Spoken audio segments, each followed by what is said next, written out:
nos ancêtres, c'était des nationalistes. C'était des combattants. C'est des gens qui ont combattu pour notre indépendance. Ce n'étaient pas des esclaves. Mais le problème qui se pose, c'est que qu'est-ce que nous, on nous enseigne à l'école? On enseigne quoi à nos enfants? On dit à nos enfants que leurs ancêtres vivaient de la chasse, de la cueillette et du ramassage.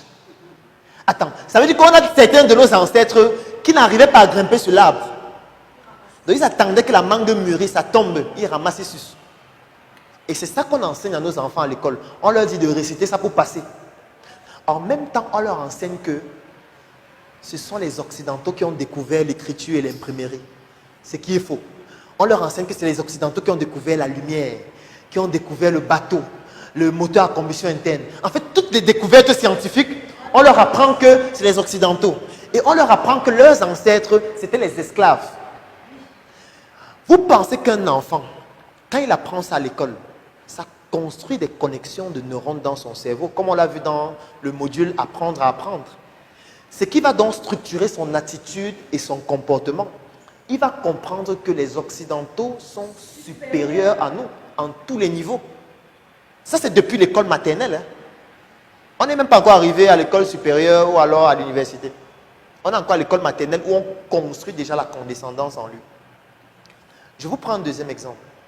Dernièrement, au Kenya, Jésus est venu. Vous n'avez pas vu Jésus?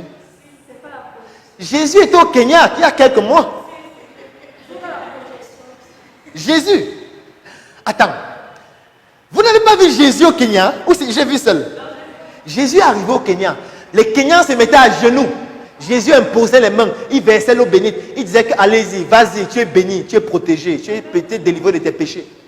Au Kenya. Nous sommes en 2019. Un blanc arrive au Kenya avec la barbe. Il impose les mains. Les Kenyans se mettent à genoux que Jésus. Me voilà. C'est partout. Allez sur YouTube, vous allez voir. Maintenant, la question. Ça a même fait l'objet de toute une conférence ici qu'on a appelée la messe entrepreneuriale, durant laquelle on a un événement qu'on appelle l'exorcisme entrepreneurial. Si vous partez sur la chaîne de la page Startup Academy, vous allez voir une vidéo où on montre dans cette partie-là où le blanc là impose les mains et tout. Parce que pour nous, c'était... Je veux dire, je ne sais pas quel mot on peut utiliser. Maintenant, la question que vous devez vous poser, c'est lorsqu'un Américain blanc voit une vidéo en 2019 où il y a un blanc qui impose les mains, les noirs se mettent à genoux. Attends, vous pensez que lui pense quoi de nous? En fait, il va juste penser à Einstein. Einstein qui a dit que il y a deux choses qui sont infinies dans l'humanité. Il y a l'univers et il y a la bêtise humaine. Mais il conclut en disant, pour l'univers, je n'ai pas une certitude absolue parce que les découvertes technologiques peuvent nous montrer que l'univers est fini. Mais pour la bêtise humaine, j'en suis certain. Et nous, aujourd'hui, les Noirs, on démontre que la bêtise humaine est infinie. Parce que si un blanc peut arriver en Afrique en 2019, il dit qu'il est Jésus, et les gens y croient jusqu'on impose les mains et se mettent à genoux, c'est que nous sommes la caractéristique de la bêtise humaine infinie. Je vais aller plus loin. Il y a un acteur anglais qui s'appelle Powell. C'est lui qui a joué le rôle de Jésus dans Jésus de Nazareth. Le gars pleure sur YouTube tous les jours que je ne suis pas Jésus. Je suis un acteur. Je faisais seulement ça pour gagner ma vie.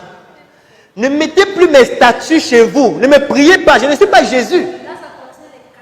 J'en viens. On n'a pas fini. On va venir avec la religion. Je suis en train d'introduire la religion. Je ne suis pas Jésus. Comment vous pouvez mettre des statues, faire des chapelets, vous me priez au quotidien avec mon image? Je suis un acteur qui voulait juste gagner sa vie.